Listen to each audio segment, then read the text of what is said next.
தமிழ்நாட்டின் முக்கிய சுற்றுலா தலங்களில் ஒன்றான கொடைக்கானலில் உள்ள பல்வேறு இடங்களில் இன்று காலை கடும் மூடுபனி நிலவியது. எதிரே வரும் வாகனங்கள் தெரியாத அளவுக்கு சாலைகளை பனிமூட்ட மூடியது. இது பற்றி விரிவான தகவல் தர காத்திருக்கிறார் செய்தியாளர் கார்த்திக். மூடுபனி தொடர்பாக சுற்றுலா பயணிகள் மற்றும் வாகன ஓட்டிகள் என்ன சொல்றாங்க?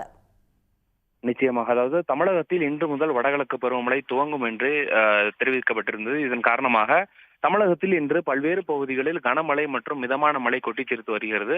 குறிப்பாக எப்போதுமே இந்த வடகிழக்கு பருவமழையில் அதிகமாக மலைப்பகுதிகளில் இருக்கும். அதன் எதிரொலியாக இன்று கொடைக்கானலில் இன்று வடகிழக்கு பருவமழை துவங்க உள்ள நிலையில் நேற்று இரவு முதலே தொடர்ந்து சாரல் மழையானது பெய்து வந்தது.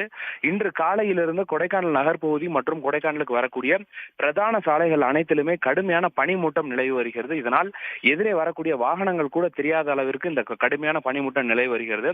பனிமூட்டத்துடன் சேர்ந்து கடும் குளிரும் நிலவி வருவதால் இங்கு காலையில் அந்த நடைபயிற்சி செல்லக்கூடியவர்கள் மற்றும் காலையில் அதிகாலை பணியில் தங்களுடைய வேலைக்கு செல்பவர்கள் அனைவருமே தங்களுடைய இயல்பு வாழ்க்கை தற்போது முற்றிலுமாக முடக்கப்பட்டிருக்கிறது. மேலும் தொடர்ந்து தற்போது காலையிலிருந்து கடும் பனிமூட்டம் நிலவி வந்த நிலையில் தற்போது மிதமான மழை தற்போதிலிருந்து துவங்கி இருக்கிறது.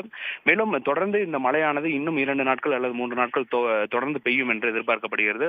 மேலும் இந்த தொடர்ந்து சாரல் மழை மற்றும் கடும் பனிமூட்டம் நிலவி வருவதால் பள்ளி கல்லூரிக்கு செல்லக்கூடிய மாணவ மாணவிகள் கடும் அவதிக்குள்ளாகி இருக்கிறார்கள். கார்த்திக், தற்போதைய விவரங்களுக்கு நன்றி. உடனுக்குடன் செய்திகளை தெரிந்து கொள்ள சன் நியூஸ் பெல் ஐகானை கிளிக் பண்ணுங்க.